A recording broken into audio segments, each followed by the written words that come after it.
اور مجھے وہ حقوق ادا کرنے ہیں، کیونکہ میں اس کے لیے اللہ تعالیٰ کو آنسریبل ہوں، یہاں بھی اور اگلے جہان میں بھی۔ یہ شاہ صاحب بہت مشکل کام نہیں ہے؟ شروع میں لگتا ہے مشکل، اچھا، جب آدمی شروع کرتا ہے اس کام کو کرنا ٹھیک ہے، اس وقت دشواری آتی ہے کہ ہر 2 قدم پر انسان کو دکھ پہنچتا ہے، لیکن کچھ عرصے میں عادی ہو جاتا ہے۔ پھر اس سے بڑی حیرت ہوتی ہے اگر کوئی اس کے حقوق ادا کرنے کی کوشش کرے تو وہ بڑا اپسٹ ہو جاتا ہے کہ یہ کیا ہونے لگا میرے ساتھ۔ لیکن اس زندگی میں آسانی بڑی ہے، بہت ہی۔ وہ ہم اکثر ایک سوال پوچھتے ہیں کہ ہمیں خوشی کیسے حاصل ہو سکتی ہے، تو اس کا ایک بڑا سمپل جواب ہے کہ دینے میں خوشی ہے، لینے میں نہیں ہے۔ تو جب ہم وہ دینے والے اینڈ پر چلے جاتے ہیں تو وہاں دلی خوشی بھی حاصل ہوتی ہے، ایک اطمینان بھی ہوتا ہے۔ آپ کبھی کسی مالی کو دیکھیے، اگر وہ آپ کے ساتھ سفر کر رہا ہے تو کسی باغ کو بڑے غور سے دیکھ رہا ہوگا، تو اس سے آپ پوچھیں کہ اس کو کیا دیکھ رہا ہو، باغ کو، درخت ہیں وہ تو بڑے فخر سے کہے گا کہ یہ وہ باغ ہے جو میں نے لگایا تھا، حالانکہ اس باغ میں سے پھل کا ایک پیس بھی اسے حاصل نہیں ہوگا، باغ مالک کا ہے، لیکن اس کو یہ ایک پرائیڈ ہے اس کے اندر کہ باغ میں نے لگایا تھا۔ تو پھر آدمی اس مالی کی طرح ہو جاتا ہے کہ جب وہ اپنے ارد گرد لوگوں کو پھلتا پھولتا دیکھتا ہے، خوشحال دیکھتا ہے، تو ایک عجیب خوشی ہوتی ہے یہاں پر کہ یا اللہ تیرا شکر ہے کہ یہ لوگ جو میرے ارد گرد تھے سبھی بہتر حال میں ہیں۔ بڑی خوبصورت بات ہے، مطلب مالی کی طرح ہو جائیں۔ میں دوبارہ آپ کی بات کو دہرا رہا ہوں تاکہ جن لوگوں نے نہیں سنی ان تک پہنچ جائے کہ لوگوں کو اس طرح کے بن کے ملیں کہ جیسے آپ کا ان پر کوئی حق نہیں ہے اور ان کے آپ پر حق ہے، اس سے آپ کو خوشی بھی ملے گی اور آخرت میں بھی آپ کو اس کا ثواب ملے گا۔ جیسے اس مالی کی مثال ہے کہ جو باغ کو سب کچھ دے رہا ہے، باغ بنا رہا ہے، باغ لگا رہا ہے، پھول کیاریاں کر رہا ہے، لیکن اس کو اس میں سے پھل کا ایک ٹکڑا بھی نصیب نہیں ہوتا۔ ایک دو سوال لے لیتے ہیں۔ ایک بات میں ایڈ کر دوں جی، کہ ہم سبھی حیران ہوتے ہیں کہ یہ درویش لوگ جنہیں ہم عرف عام میں فقیر لوگ کہتے ہیں، یہ کسی کو برا نہیں کہتے، ان کی زبان پر کسی کے بارے میں کوئی شکایت نہیں آتی، اور ان کے دل میں کسی کے لیے کوئی کینہ نہیں ہوتا۔ تو ہم حیران ہوتے ہیں کہ یہ کیسے انسان ہے کہ اپنے دشمن کے بارے میں بھی ان کے دل میں نہ کچھ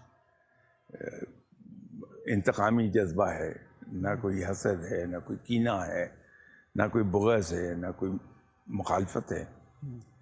اس کی بنیادی وجہ یہی ہے جو میں نے عرض کی کہ جب ہم اپنے حقوق بھول جاتے ہیں، دوسروں کے حقوق یاد رکھتے ہیں، تو ہمیں کسی سے کوئی شکایت ہوتی ہی نہیں، نہ کوئی گلہ، نہ کوئی شکوہ۔ تو ایک اور بڑی عذاب سے ہم بچ جاتے ہیں، کیونکہ شکوے اور گلے خود اپنے لیے آدمی کے لیے بہت بڑا عذاب ہے۔ جی بیٹا، زندگی کی کون سی پٹڑی پہ یا رستے کو منتخب کر کے تصوف اور قلندری کے منازل کو سر کر سکتے ہیں؟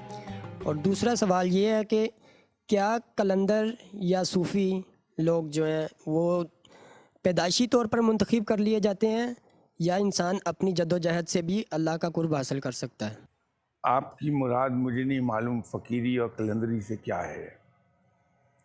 عرف عام میں جو سمجھا جاتا ہے وہ تو یہ ہے کہ اگر کوئی صاحب سالوں سے نہائے نہیں، ہیئر کٹ نہیں کرایا، داڑھی کو تراشا نہیں ہے،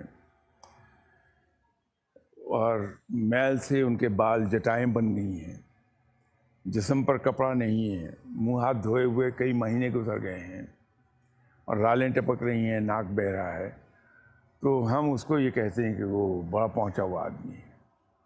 غلط ہے، اس لیے کہ اس کو ہم رب کا دوست بنا رہے ہیں۔ رب تو بہت ہی پاک پاک صاف ہے، رب بہت باوقار ہے، بہت حیا والا ہے، تو اس کا دوست اس حال میں کیسے ہو سکتا ہے؟ اسلام میں اس کا کوئی کانسیپٹ نہیں ہے۔ اسلام میں جو فقیر ہے وہ وہی ہے جو میں ابھی تھوڑی دیر پہلے عرض کر رہا تھا کہ جب وہ گیونگ اینڈ پر چلا جاتا ہے، اس کے نزدیک اپنی ذات ختم ہو جاتی ہے، وہ دوسروں کے لیے زندہ رہتا ہے، کیونکہ اسلام بنیادی طور پر ایثار اور قربانی کا دین ہے۔ آپ اس کے ریچولز کو اٹھا کے دیکھ لیجئے، اس میں بھی ایثار اور قربانی ملے گی۔ ہم مسجد میں نماز کے لیے جاتے ہیں، صف میں جگہ نہیں ہوتی، کوئی صاحب آ جاتے ہیں تو ہم اپنے آپ کو سکویز کر کے اس کے لیے جگہ پیدا کر دیتے ہیں۔ ہم آنے والے کو خود آفر کرتے ہیں، یہاں آ جاؤ، میرے پاس آ جاؤ۔ ایسے کپڑے نہیں پہن کے جاتے جس میں اسمیل آ رہی ہو، ایسا کھانا کھا کے نہیں جاتے جس سے منہ میں اسمیل آ جائے ہمارے۔ کوئی ایک چیز لیں گے آپ، روزہ ہے، اس کی افطار کی، اگر آپ خود روزے دار ہیں، اپنے ساتھ کسی روزے دار کو افطار کرایا، تو اس روزے دار کو جس کو آپ افطار کرا رہے ہیں، جتنا ثواب ملا ہے روزے کا، اتنا آپ کو بھی مل گیا ہے۔ ہماری تو عبادت کے اندر بھی ایثار اور قربانی ملے گی۔ روزمرہ کی زندگی میں دیکھیے ایثار اور قربانی مل جائے گی۔ وہ فقیر ہے، وہ درویش ہے۔ یہ فقیر لوگ اصل میں ہم ذرا سا یہاں ایک دھوکہ کھا رہے ہیں۔ یہ جو روحانیت جس کو ہم کہتے ہیں، یہ ہر شخص میں موجود ہے کہ ہم سب اولاد آدم ہیں، جینیٹیکلی ہمارے اندر یہ جراثیم آتے ہیں روحانیت کے۔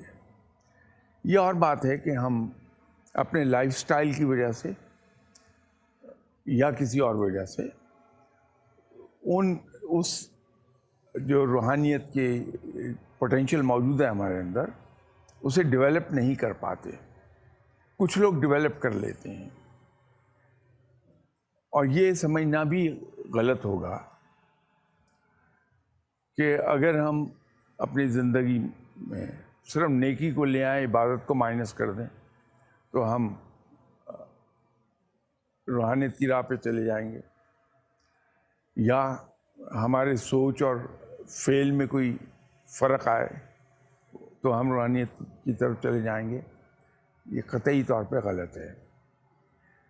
اگر ہم روحانیت کو ڈیولپ کرنا چاہتے ہیں، جو پوٹینشیل ہمارے اندر ہے، تو ہمیں 3 چیزیں بیک وقت، یا یوں کہہ لیجئے کہ 3 چیزوں کا ملغوبہ اپنے اندر پیدا کرنا پڑے گا۔ وہ ہے پازیٹیو تھنکنگ، کیا کسی آدمی کے بارے میں کوئی نیگیٹو خیال نہ آئے ہمارے دماغ میں۔ جب بھی ہم کسی کے بارے میں سوچیں تو پازیٹیو سوچیں۔ اب وہ نیگیٹو سوچوں میں آپ کا انتقام سر فہرست ہے، حسد ہے، کینہ ہے، بغض ہے۔ یہ ذہن سے ہمیں بالکل نکال دینا پڑے گا، تو سوچ ہماری صرف اور صرف پازیٹیو ہو جائے۔ دوسرا، اللہ کی عبادت، اللہ کے حقوق ہم پوری طرح پورے ذوق و شوق کے ساتھ ادا کریں۔ میں ذوق و شوق پہ میرا میجر ایمفیسس اس پر ہے کہ جب ہم اللہ کو پکارتے ہیں تو ذوق و شوق کے ساتھ ہونا چاہیے۔ اور تیسرا ہے کہ ہم نیکی کی طرف چلے جائیں، اور نیکی کی جو مختصر ترین ڈیفینیشن ہو سکتی ہے وہ یہ ہے کہ جب ہم دوسروں کے حقوق، ان کے آرام، ان کی خواہشات، ان کی ضروریات کو ترجیح دینے لگتے ہیں، اپنے حقوق، اپنے خواہشات، اپنی ضروریات، اپنے آرام پر، تو وہ نیکی ہے۔ تو یہ 3 چیزیں جب انسان اپنی ذات کے اندر جمع کرے گا تو لا محالہ اللہ کو عزیز ہو جائے گا۔ رب تعالیٰ کو اپنی مخلوق بڑی پیاری ہے۔ ہر وہ شخص جو اس کی مخلوق کے لیے مہربان ہے، رب اس کے لیے مہربان ہوتا ہے۔ یہ کہ پیدائشی طور پر کوئی چنا ہوا شخص ہے، کوئی بھی شخص ادھر کو آ سکتا ہے، رب کی قربت حاصل کر سکتا ہے، بشرطے کہ وہ اس پر عمل کر لے۔ جی آپ نے پوچھا؟ جی میں شاہ صاحب سے یہ سوال کرنا چاہتی ہوں کہ جب مقصد زندگی کی بات آتی ہے تو علامہ اقبال فرماتے ہیں، درد دل کے واسطے پیدا کیا انسان کو، درد دل کے واسطے پیدا کیا انسان کو، وگرنہ طاعت کے لیے کچھ کم نہ تھے کرو بیاں۔ تو یہ جو آج کے نوجوان ہیں، آج کے انسان ہیں، دوسروں کو ڈیگریڈ کرنے پہ کیوں خوشی محسوس کرتے ہیں؟ ایسا کیوں ہے؟ بات پھر وہیں چلی جائے گی بنیادی تربیت کی، کہ جب ہماری تربیت میں فلاز رہ جاتے ہیں یا نفسیاتی طور پر ہمارے کچھ کمپلیکسز ڈیولپ ہو جاتے ہیں ہمارے اندر، تو اس کے نتیجے میں پھر ہم دوسروں کے بارے میں ڈیروگیٹری ریمارکس دینے میں خوشی حاصل کرتے ہیں۔ میرے خیال میں تو ایسے جتنے بھی حضرات ہیں، ان کی بات کا برا منانے کی بجائے یا ان کو برا سمجھنے کی بجائے ان پہ ترس کھایا جانا چاہیے، اور کوشش یہ کی جانی چاہیے کہ جہاں جو ان کے اندر کوئی کمی رہ گئی جس کی وجہ سے وہ یہ کر رہے ہیں وہ دور ہو جائے۔ ورنہ مسلمان تو کسی دوسرے کو توہین نہیں کرتا۔ یہ ایک دو سوال یہاں سے بھی لے لیں، کچھ لوگوں کے بھیجے ہوئے سوال ہیں۔ ارشاد حسین صاحب کا سوال ہے، کامیابی اور فلاح کے بارے میں بتائیے کہ کیا دونوں میں کوئی فرق ہے؟ اصل میں فلاح ہی کے ذریعے سے انسان کامیاب ہوتا ہے۔ اب یہ اگر تو انہوں نے فلاح کو جنرل میننگز میں استعمال کیا ہے تو پھر تو میرا کہنا درست ہے۔ بالکل صحیح ہے کہ جب آدمی فلاح پاتا ہے تو پھر کامیابی خود بخود اس کی طرف چلی آتی ہے۔ یہ جو ابھی تھوڑی دیر پہلے میں جواب دے رہا تھا ہمارے سامعین میں سے ایک، کہ ہم دوسروں کے لیے مہربان ہو جائیں، رب ہم پر خود مہربان ہو جائے گا۔ تو فلاح کا راستہ وہی ہے، اور جب ہم دوسروں کے لیے مہربان ہوتے ہیں تو رب تعالیٰ کامیابی سے نواز دیتا ہے۔ تو کامیابی کا راستہ فلاح سے جاتا ہے۔ ٹھیک ہے، ہم جو دینی اور دنیاوی تعلیم حاصل کرتے ہیں اس کا بنیادی مقصد تو یہ ہونا چاہیے کہ خدا کی رضا حاصل کی جائے، لیکن کیا دنیاوی تعلیم حاصل کر کے بھی اللہ کی رضا حاصل کی جا سکتی ہے؟ دیکھیے، علم کیسا ہی کیوں نہ ہو وہ حاصل کرنا چاہیے۔ صرف ایک فرق ہے کہ علم حاصل کرنے کا آبجیکٹو کیا ہے ہمارا۔ اگر تو علم حاصل کرنے کا آبجیکٹو میرا یہ ہے کہ میں روزی کما لوں اور روزی کماتے ہوئے میں اپنے آپ کو روک نہ پاؤں ناجائز ذرائع سے روزی کمانے سے، تو وہ تو اللہ کی رضا کا باعث نہیں بنے گی بات۔ لیکن اگر علم میں اس لیے حاصل کر رہا ہوں کہ علم مجھے تمیز سکھا دے گا کہ کیا اچھا اور کیا برا، مجھے روشنی عطا کر دے گا علم، اور اس روشنی میں میں دیکھ سکوں گا کہ کیا اچھا ہے اور کیا برا، اور علم کے ذریعے مجھے عقل ملے گی، اور عقل مجھے یہ سکھائے گی کہ زیادہ اچھوں میں سے زیادہ اچھا کیا ہے۔ تو اگر تو علم میں نے اس نظریے سے حاصل کیا تو وہ یقینی طور پر مجھے آہستہ آہستہ رب کے رضا کی طرف لے جائے گا۔ جی بیٹا۔ السلام علیکم ورحمۃ اللہ وبرکاتہ۔ میرا سوال یہ ہے کہ روح کا کیا کانسیپٹ ہے؟ لوگ کہتے ہیں کہ حکم ربی ہے، کیا روح کے کوئی ہاتھ پیر یا چہرہ ہے یا یہ خیالی ہے؟ دیکھیے، روح کے بارے میں تو خود رب تعالیٰ نے فرمایا کہ کہہ دو کہ یہ امر ربی ہے۔ جو نور ہے اس کی کوئی شکل نہیں ہوتی، نور صرف نور ہے. تو روح کی ایسا شکل صورت نہیں ہے. جس جسم میں وہ داخل ہوئی ہے، پہچان کی خاطر ہم اس کو ایک نام دے دیتی ہیں، لیکن جب روح اس سے نکل گئی تو پھر اسی جسم کو، جس کو ہم اتنا پیار کرتے تھے، اپنا بیٹا ہے، بھائی ہے، بچہ ہے، اس کو ہم جلدی کرتے ہیں کہ دفن کر دیں. تو قیمت روح کی ہے جس کو بقا ہے. یہ جسم جو ہے یہ تو فنا ہے. تو روح امر ربی ہے اور اس کی ایز سچ کی شکل صورت نہیں ہے. جی بیٹا. میرا شاہ صاحب سے سوال یہ ہے کہ ہم بحیثیت مسلمان اتنے کمزور کیوں ہے کہ ہم مغرب کے پیچھے جا رہے ہیں، حالانکہ ہمارے اسلاف کی تاریخ جو ہے نا وہ کسی سے ڈکے چھپی نہیں ہے. جدید سائنس کی جو ابتدا ہے وہ ہمارے اسلاف نے کیا ہے. جیسا کہ جدید سائنسدان ہے جابر بن حیان، وہ ہمارے امام جعفر صادق کے شاگرد تھے. تو ہم بحیثیت مسلمان کیوں اتنے کمزور ہوئے کہ ہم مغرب کے پیچھے جا رہے ہیں؟ عظمت نام سے نہیں آتی ہے کہ میرا نام سرفراز ہے تو میں واقعی بلند ہو جاؤں گا. عظمت آتی ہے عمل سے. تو جب ہم نے اسلام کو صرف نام لینے کی حد تک اپنا دین بنا کے رکھا ہے اور اس پر عمل ہم نہیں کرتے ہیں، تو پھر اس کا نتیجہ یہی کچھ ملے گا جو مل رہا ہے. جب تک ہم اس پر عمل کرتے رہے، ہم دنیا میں نمبر 1 پر تھے. ہم نے دوسری قوموں کو لیڈ کیا ہے. ہم اس کو چھوڑ گئے تو اب ہم فالوورز میں سے ہیں. اس کی مثال ایک یوں دی جا سکتی ہے کہ اگر ایک باپ کمرے میں بیٹھا ہوا اپنے بیٹے کو بتا رہا ہے کہ تم روزانہ صبح اٹھ کے 4 بجے اس طرح ایکسرسائز کیا کرو، یہ ایکسرسائز کرو تو تمہارا جسم بڑا خوبصورت ہو جائے گا، تم بڑے طاقتور ہو جاؤ گے. بیٹا ایک کان سے سنتا ہے، دوسرے سے نکال دیتا ہے. لیکن ونڈو میں سے باہر آواز جا رہی ہے ان کے دشمنوں کے بچے کے کان میں.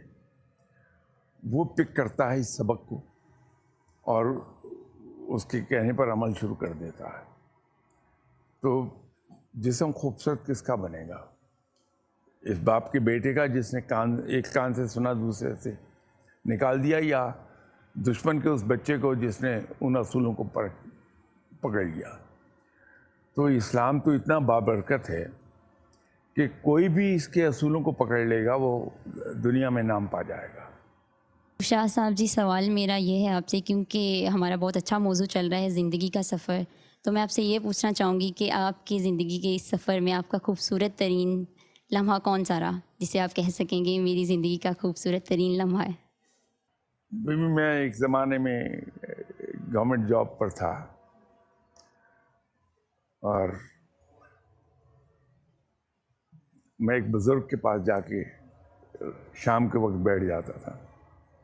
تو غالباً مجھ سے کوئی غلطی ہوئی جس کا آج تک مجھے نہیں پتا کیا غلطی کی تھی. تو مجھے بڑے باعزت طریقے سے نکال دیا گیا تھا کہ نکل جاؤ یہاں سے.